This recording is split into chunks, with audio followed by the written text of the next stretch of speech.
Hello, ladies and gents. Happy Monday, the 19th of July. Got a heat wave, a heat surge, blistering sun. It's lovely, isn't it? Absolutely wonderful. I'm glad we got some heat. I wish it's like this all year round. I'm in the wrong climate, unfortunately. But welcome to British summer. It's as good as it gets. Hope you're all having a wonderful week out of the sun. Hope you're getting your vitamin D, getting your sun.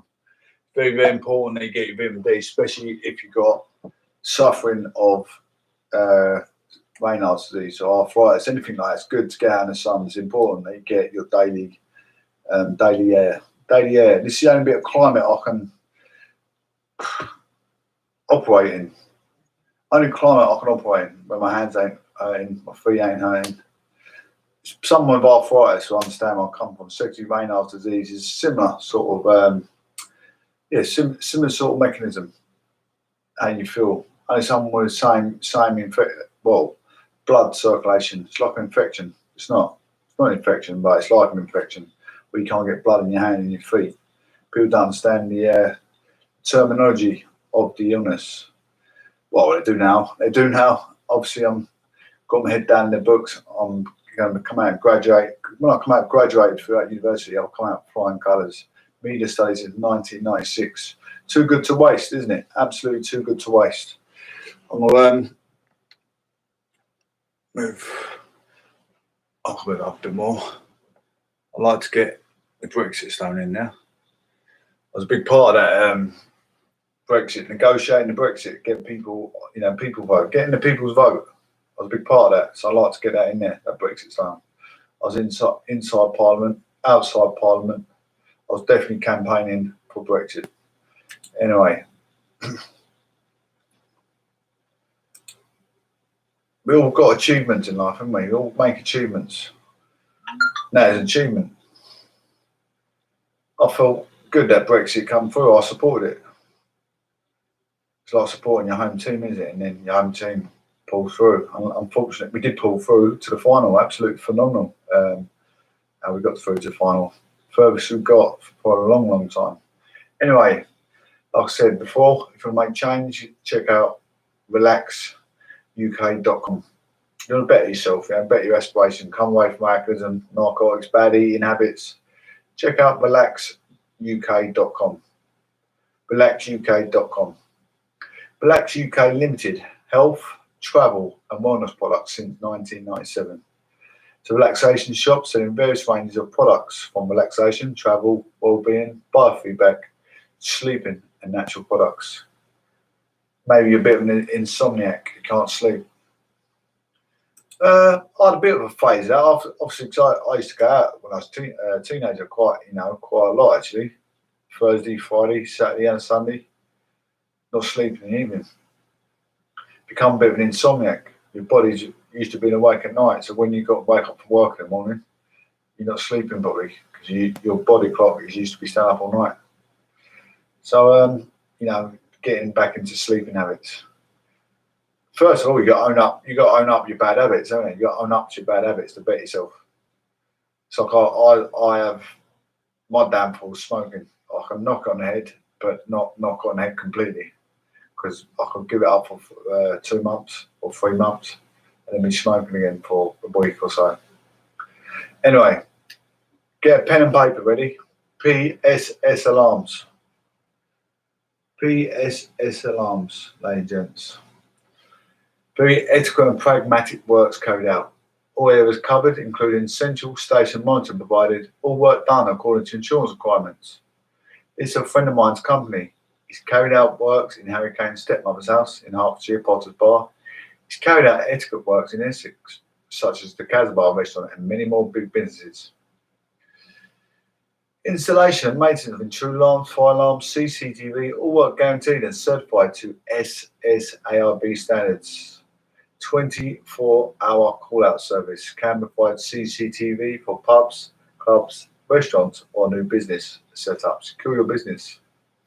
Mention Professor Johnson for an extra discount. Secure your home, secure your business. Your safety and priorities in your business are paramount. So think safety, think first. Secure your equity. Please call Tariq Khan. Tariq spelled Tariq. Tariq Khan. The first 6 numbers are follows: 07511, 07511, 07511, 934. No, don't call that number, that's the wrong number. 07908, 07908, sorry, my bad, 07908, 07908, 216 142. I thought I was calling that number, I thought that's the wrong number. 07908 216 142. Ask to speak to Tariq Khan. That number you probably get through to my the other number, you get through to my page go number. We don't want to do that now, do we? We don't want to make mistakes. Well, we all allowed general mistakes in life. Even some of the most best critical things in the world make life errors. Everyone's, welcome to a life error.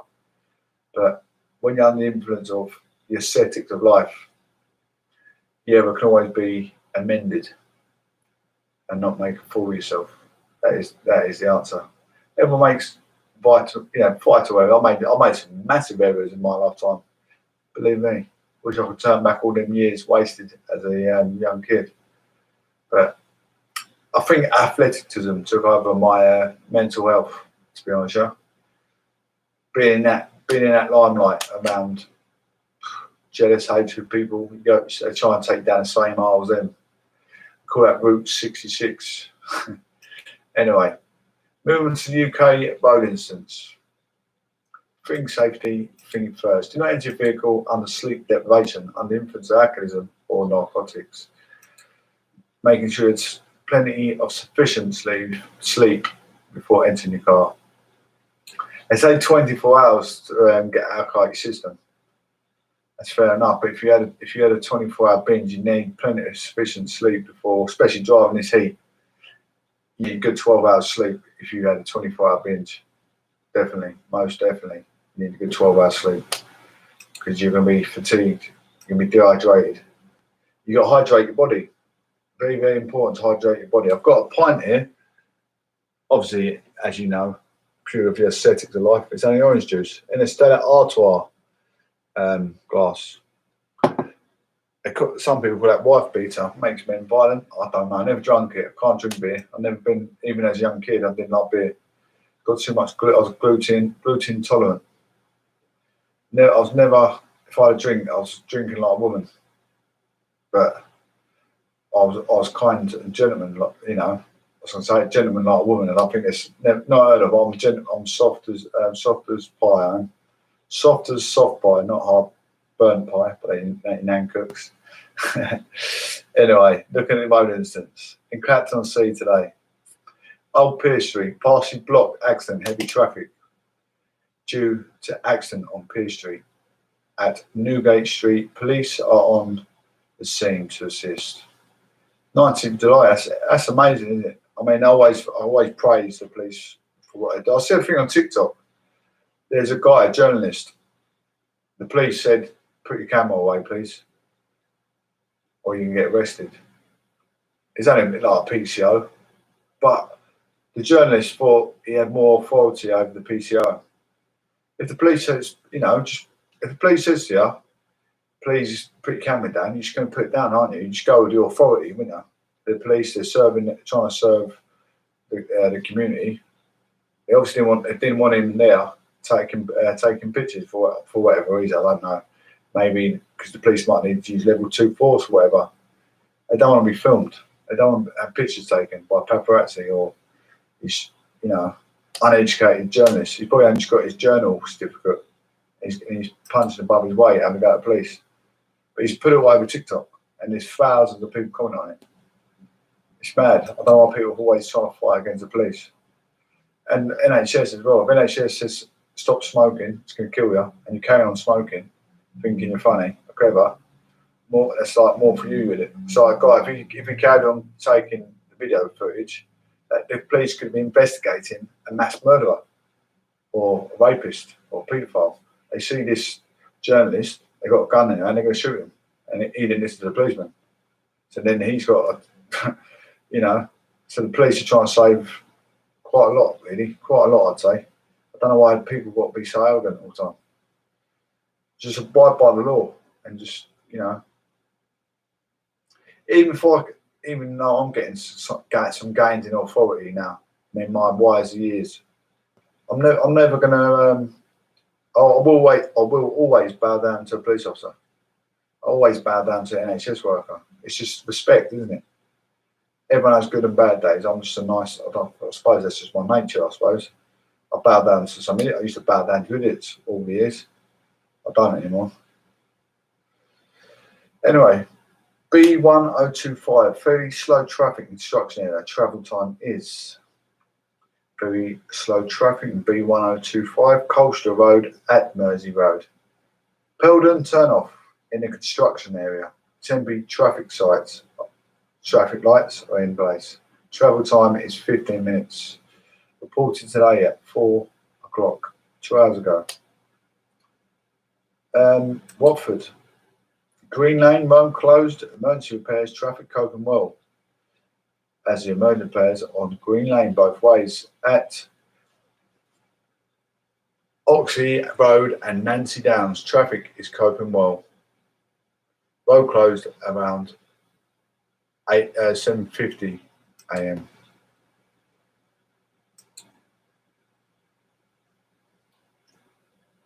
A12, queuing traffic on the A12, Eastern Avenue, northbound at A406 North Circular, Redbridge Roundabout, 19th of July, at 20 to 5 p.m. Thank you for joining my show on YouTube and Castbox. Everyone tuning on Castbox as well. Really appreciate you all coming through. Thank you so much.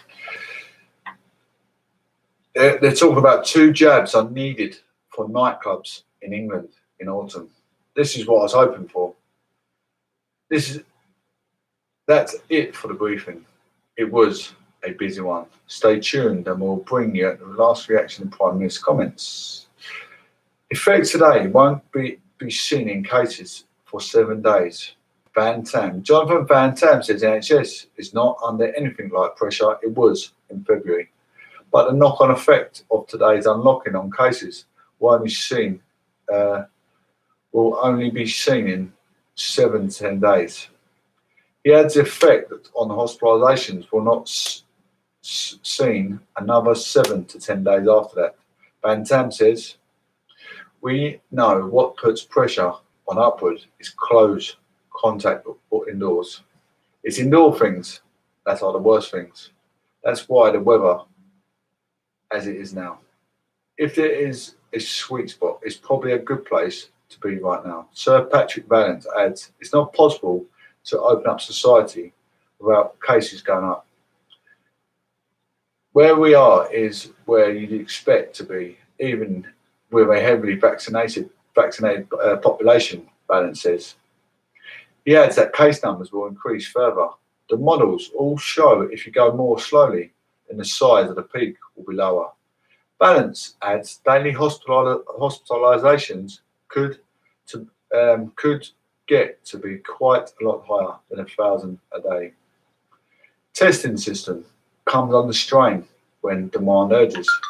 George Parker from the FT asked if we have enough lateral flow and PCR tests to see us through the difficult times ahead. Sir Patrick Vallance says the whole system, the testing system comes under strain when the demand for it is too high. He says ultimately the level of pressure depends upon how high rates of infection go. Moving on to nightclubs, Jonathan Van Tam says young people have made sacrifice in terms of the kind of socialising they have been able to do and the type of relationships they have been able to have. But he says being fully vaccinated while not reducing the risk to zero is safer. On exemptions for certain workers for self-isolation, the PM says he doesn't want to extend the system too widely because we have to be cautious. Clubs, not pubs, but where else? Hang on, now Boris Johnson said he reserves the right to make vaccine certification compulsory for nightclubs. That sounds a lot less definite than what he said earlier. More discussion to or potentially using them in crowded places rather than singling out nightclubs in particular. He seems to suggest he wouldn't want people to have to produce papers to go into pubs, but that leaves a lot of questions about which venues might control and what difference is between them. Prime Minister absolutely don't think he was above the rules.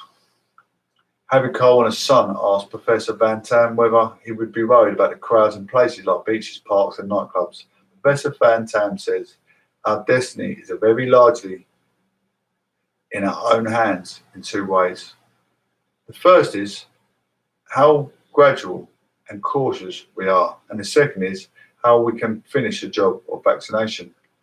Cole asked the Prime Minister why he thought he was above the rules after he was told to self-isolate. The question comes after number 10 initially said Prime Minister and Chancellor would not isolate after contact with Health Secretary Sajid Javid. He has tested positive for coronavirus and would use daily testing instead. The Prime Minister says he absolutely didn't think that. Asked whether the people would have to show the documentation to buy drinks in pubs this year. Johnson says, I don't want to get into a situation where people are asked to produce papers to go anywhere. So I certainly don't want to see passports for pubs. But he adds, we reserve a right to do what's necessary to protect the public. The Prime Minister quizzed about the nightclub ultimatum. BBC Fergus Wells asked the Prime Minister whether he's going to give people an ultimatum to get vaccinated or to be denied entry to venues.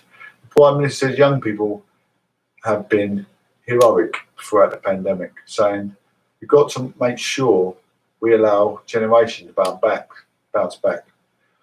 One thing that should really help is if we could continue to reduce the time that we're all living in, pandemic says. What we're saying is, come on folks, this is it. You won't regret it. Walsh asks how much concern it is about super spreader events. Bannon says the venues, such as nightclubs, are focused on potential super spreading events, and that has been the case in the Netherlands and Israel, where nightclubs reopened. He says he expects there will be an increase in cases and outbreaks related to specific nightclubs and urges people to get vaccinated. Just going to go for a short break, ladies and gents. It's going to be a short show today. I've only got another 3 more segments. It's really gone quick. We're about halfway through the show. We're going to have a little break and I'll come back. Got Eddie Marr on LBC. Very happy-go-lucky. They're not fearful. They make their own rules. They just want to go out and be human. Live their lives and do what they want to do. And by systematically targeting this age group, one by bombarding them one thing after another, I think it's just really unfair. And there's going to be a lot of pushback from this. Jonathan, thank you. 0345 6060 973. Daniel is in Edinburgh. Daniel, welcome. Hi, how you doing? Fine. What do you think? Well, I'm like I said, I'm a 30-year-old guy. I've had my 2 jags, and I didn't really sort of think about it. I just sort of did it as just believing it's the socially responsible thing to do. I sort of sympathise with younger people because now that I'm 30 years old, I feel like I have a job, I have a home, I have a family to sort of look after. It just seems those are the most important things you think about. And it just seems like everything else is sort of in the periphery. And you sort of do, for me to get back to as normal as possible with my own life, take the 2 jags and just get on with it. But I think for younger people, especially with those who are not at the stage yet where they have maybe a home that they have to look after or a family or a job, they might be students or they might not even be students yet. They're just sort of finally turning 18 and they want to go out and have a nice time. But they're not thinking about that. They just think, all I want to do is just go and have maybe a little bit of fun. And they want to be young. Yeah, to be young. And because obviously the vaccination program has left young people at the tail of the tail end of the vaccination program, it's obviously they might have just lost interest, or like the previous caller, trust issues, or maybe because obviously the country seems to be some sort of I don't know if it's ignoring the rules, or because the rules are starting to relax a bit. You see the Euros, you see the Silverstone, you see all these sporting events. It seems like, oh well, things seem to be getting back to normal. What's the point? And I don't know if it's just because the country's kind of lost track or focus on trying to get people vaccinated and the country back to a proper sense of normality. And it seems to be like both are happening at the same time. It seems to be getting the country back to normal and sort of doing the vaccination at the same time, rather than focusing on one and rather than the other. Daniel, thank you for that. And Daniel in Edinburgh reminded me just to tell you that as far as we know, this announcement today is England only. Now, that doesn't mean that other parts of the UK, the other nations, might not make a similar announcement, but this double vaccinated by the end of September or no entry to nightclubs is England only right now. As it happens, Scotland, there have been changes in England, of course, today, but Scotland has also moved its COVID restrictions now to the lowest level. Reporting for LBC from Glasgow, Alan Szynski. Come over there, still through. Good, that's that. Maybe we throw you. That's the sound of myself being flipped into the air and thrown to the ground in a sorry heap at the Pro Judo Club in Glasgow this morning. Its members have finally been allowed back into the dojo after months and months away, and once he helped me back to my feet, head coach Brian Long said that's a relief. At first it was that whole, I've been teaching judo all my life, and it's like, what am I going to do? Some suggested, well, maybe you might have to find another career. What if you can never teach judo again? So it was an absolute panic setting. But the membership in the club were great. Membership in the club really supported us, and some of the guys are still doing flexi furlough at the club as well. I think the government help has been absolutely amazing. Other easings mean that hospitality businesses can keep their doors open until midnight, and they're now able to serve tables of up to 10 people inside. Jamie Scott runs the Newport restaurant and bakery. You do get a lot of private events and a lot of private functions, which turn a lot of larger parties away who are wanting to book ever since we opened in June right up until kind of November, and this gives a bit more clarity now of being able to do that. For funerals and weddings, the new rules mean that 200 guests can attend rather than just 50 or 20, and wedding DJ Paddy from Cambuslang is welcoming that, but he's not pleased that there's still tight controls on dancing at receptions. Couples, obviously they book their during the day part, and that's obviously all nice and pretty and everything else, but the evening part is just a party, and you can't have a party without music. So, what's the point of actually having the reception there without actually being able to celebrate? And it's not just wedding receptions where rules remain. Scotland's level 0 does not mean 0 restrictions. Unlike England, nightclubs cannot open yet, and if you don't wear your face covering in shops or on public transport, you are still breaking the law. But these people in Edinburgh say that's not the worst thing. I see all these people in Wimbledon not wearing their masks. I know everyone's been tested, but that seems a bit wild, really. I think masks help us all remember to obey the rules as much as we can. I mean, so, you're going to a social gathering, shopping, clubbing, you take a risk. You take the risk, big risk. Don't take the risk on yourself, take the risk on your family. But it's been hard for you for today, don't get me wrong, but at the same time, join your mum and dad to stick around forever. That's how you got to think. I know some mum and dad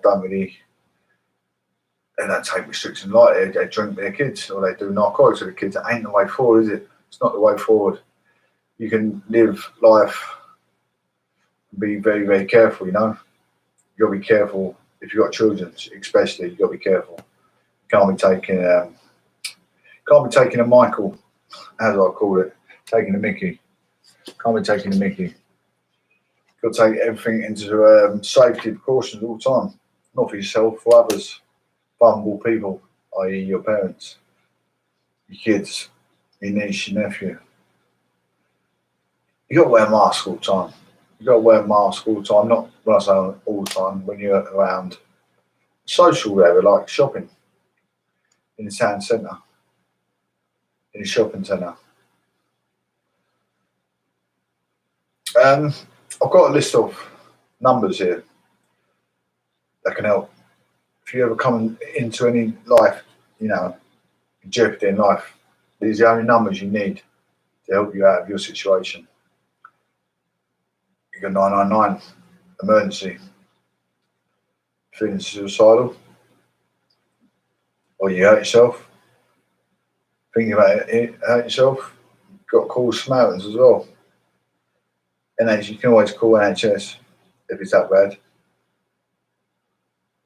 Essex County Council. Essex County Council has a lot of organisations in the council. In any council, there's a lot of organisations that can help you. Peabody's one of them. They can point you in the right direction of finances. They can point you in the right direction of further education. They can point you in a lot of direction for, like adult learning, anything for that. Social services, adult social services as well. Maybe you need a bit of extra care. National domestic abuse, maybe you're in a relationship. A man as well. This applies to men and women, because obviously I've been a man. It's easy for a woman to acquire domestic abuse. No disrespect to ladies listening. So my boyfriend shouting to class of domestic abuse, you get branded as domestic abuse. Not a nice thing to have in your name. But a woman could swear out a man, but the man won't do nothing. So a man's got to be brave enough to think, you still be the father and the mother figure while mother's getting sorted. It's better for the man to stand up and say the consequences. Because if you lose out your parental responsibilities to your children, you're going to be, you might suffer in life. You might suffer for the rest of your life. Your children not knowing who their father is. So it's best for you to own up if you're getting domestic abuse of your missus. It's affecting you, it's affecting your children. It's always two sides of the story, isn't it? Two sides of an argument. Most men would take the woman's side anyway, regardless of how placid the man is or what he's done as an etiquette sport or etiquette business, whatever you do in life. They're always going to take the woman's side over a man 9 times out of 10, unless they're very, very manipulative, very cunning. They always take, and you can see that crystal clear. Do you know what? The thing is, always keep placid, because the bright spark will always stand out at the end of the day. Tables will turn. Do not become revoked. Do not become angered. Stay calm, placid, and the true colours will always be shown in the end. National citizen advice is exactly what it is. Social distance signs stood up in Brentwood High Street despite rules changes. Why not? As of today, mandatory rules on social distancing and masks were officially lifted. Social distance signs are still up in Brentwood. And Essex High Street still has a number of signs encouraging residents to follow guidance despite restrictions officially been lifted. As of today, July 19th, wearing a mask and social distancing are no longer a legal requirement as England moves to the final step out of lockdown. The government and public health authorities are, however, still urging residents to be cautious as COVID cases and deaths continue to rise nationally. In Brentwood, the High Street still has a number of signs across the town asking residents to follow both social distancing rules and mask wearing. A number of signs around the town centre remind residents to keep their distance between others, as well as a few scattered across the High Street asking residents to wear face coverings. Some shops in the High Street also asking residents to continue following the old guidelines, including Poundland, which asks customers to wear face masks, keep their distance and sanitise. While the High Street is clearly encouraging as residents to stick to the rules, many independent businesses are leaving the decision up to the public and what they feel most comfortable with. Emma Pavitt, shop assistant at Vervo in Brentwood, said, "We're leaving it voluntary. People are coming in some wear masks, some opting not to. We're leaving it up to the customers. Today has been quite even. Just as many people wear masks as not wearing masks." Natasha Redford, owner of Chicken and Frog Bookshop, said they would keep us. They would keep up screens because they thought it was sensible, but leave the mask wearing at the customer's discretion. She said, "I've been double jabbed. People have been coming in with masks. Some putting masks on. We're following the customers' needs. If they feel they want to wear a mask, we are respecting that and will put one on. If we are busy in here and we put on a mask anyway, I've been busy this morning. The majority of people did wear masks. I think people still wear masks to be on the safe side." Brexit DWP leader called for renegotiation of the Brexit deal. I thought it is unready. Both UK government and EU must renegotiate the Brexit deal because the Northern Ireland Protocol has not worked, the DWP leader has said. Sir Geoffrey Donaldson was speaking after a virtual meeting with the European Commission Vice President Markus Sefcovic. "Our message was simple. The protocol has not worked," he said. The Northern Ireland Protocol was agreed by the UK and the EU to avoid our hard-bordering island. It does this keeping Northern Ireland in the EU single market for goods. Unionists claim it undermined Northern Ireland's place in the UK. It must be swept away, Sir Geoffrey has claimed. Even those who supported the protocol's rigorous implementation recognised that it had worked. The barriers and distortion to trade within the UK internal market brought about by it must be swept away and not replaced, he said. "We have pressed the UK government to that end. If the EU is unwilling to recognise the harm caused by the protocol, then the UK government must take appropriate unilateral action using Article 16, subjecting Northern Ireland to laws and regulations upon which its representatives and Westminster have no say, can never work and does not have the support of both communities." Earlier, speaking on BBC's Good Morning Ulster programme ahead of the meeting, he said the protocol was creating very substantial problems in the terms of barriers to trade between Great Britain and Northern Ireland. "We know that not only has there been diversion of trade when Northern Ireland businesses are now having to locate supply chains in the Irish Republic, but contrary to what the protocol actually says, and the EU are using a grace period to facilitate the Irish Republic in attracting more Northern Ireland companies to use as a supply chain, and that is contrary to what the protocol says," he has said. "It is having a damaging impact on our economy and fundamentally on our relationship with the rest of the UK." Last week, the DWP set out 7 tests for a special Brexit arrangement for Northern Ireland.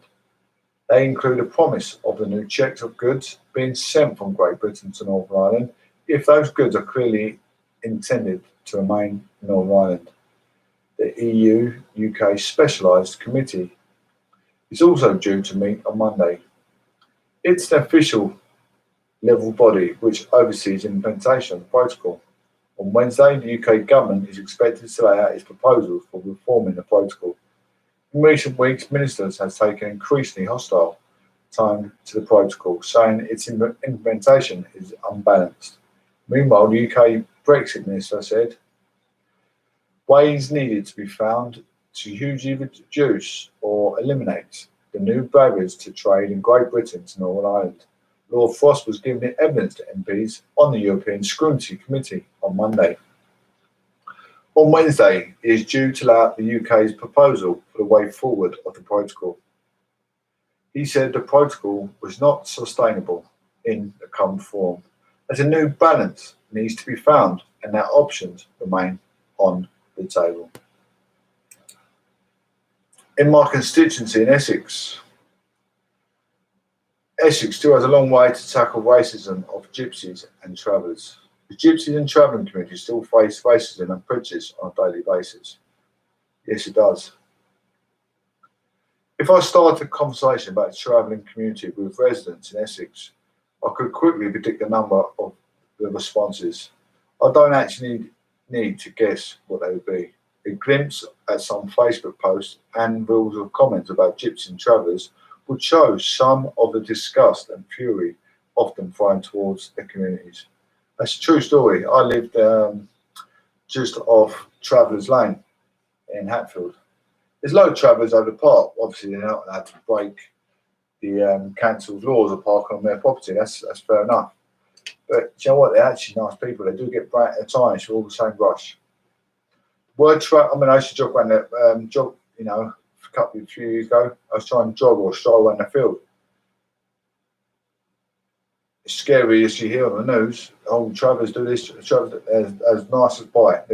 Little boys come over to me doing shadow boxing in front of me. Lovely kids. Did not give me any harm at all.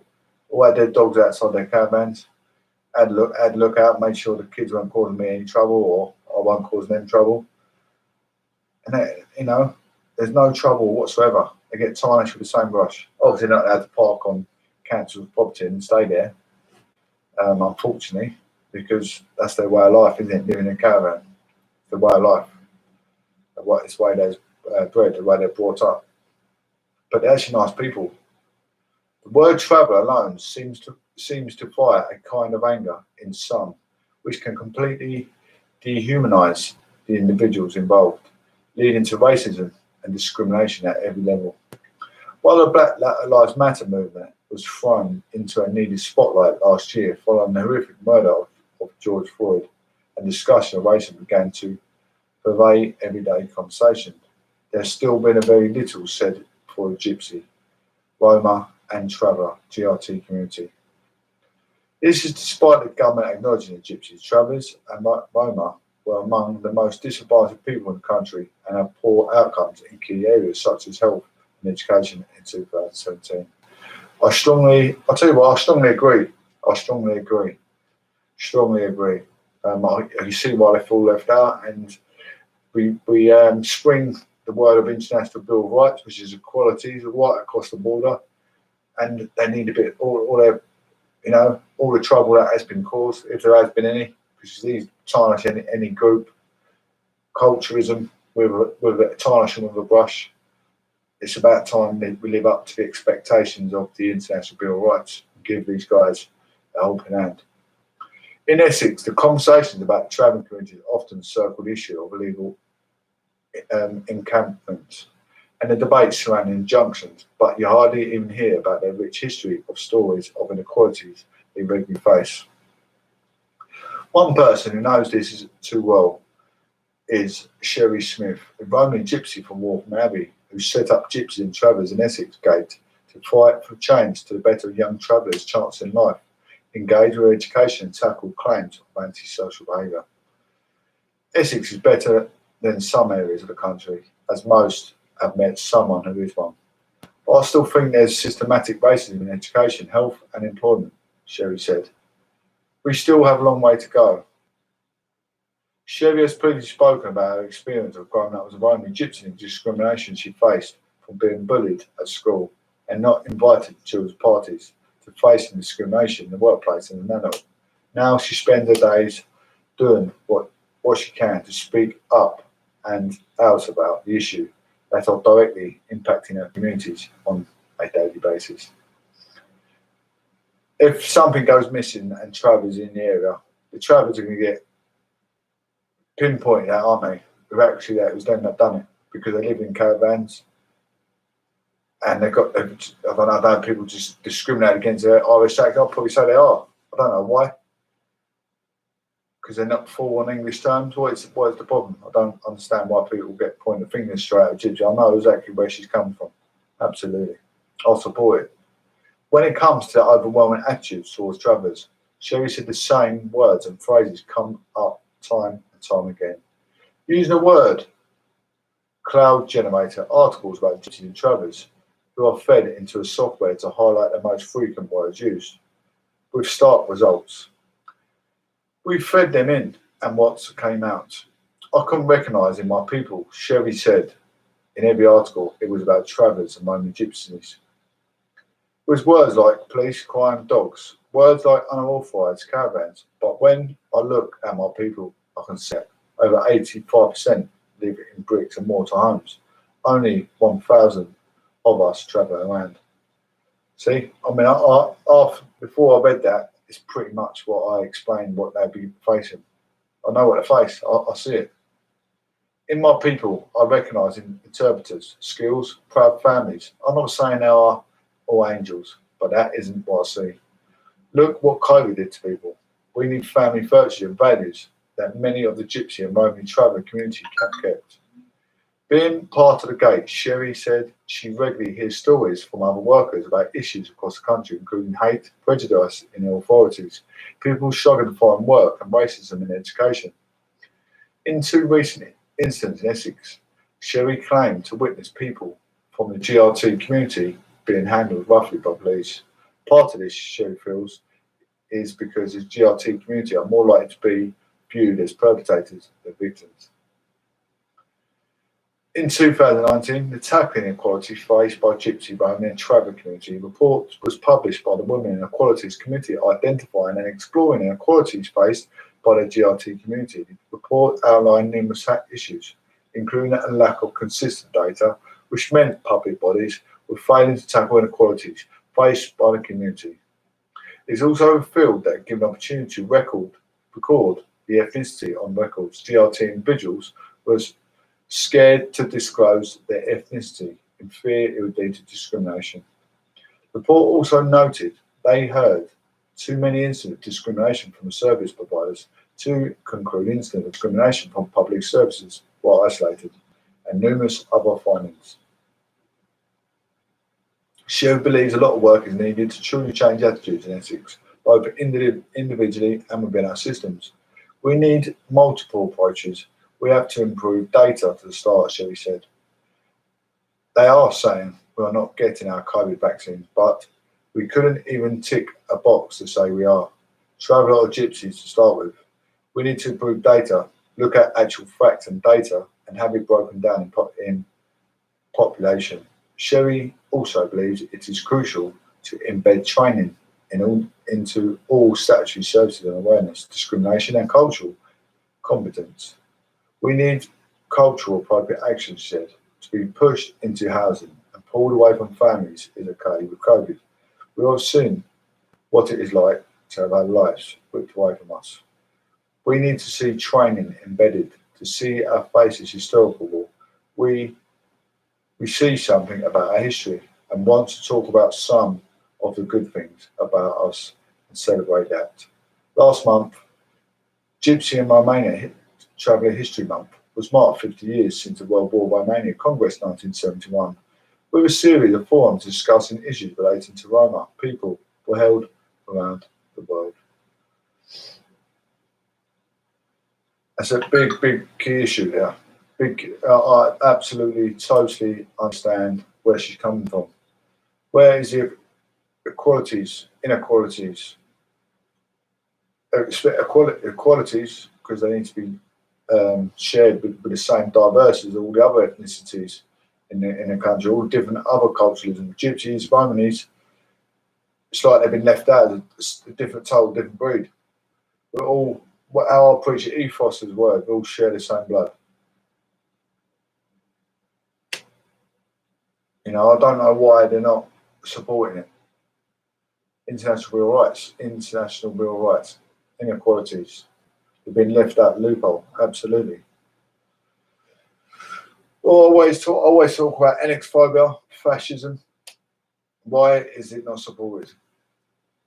People don't like it when you speak about inequalities. People don't like it when you talk about xenophobia. People don't like the word fascism. But they're left out. I can see why they always do feel left out of education. I can safely put my hand up. I know a few Irish families have struggled in life, struggled to get the support they need. It's not fair. It's not fair. I mean, like I say, we've done the Black Lives Matter. We've all had to abide by the Black Lives Matter. Also, the Irish Lives Matter. Irish lives do matter.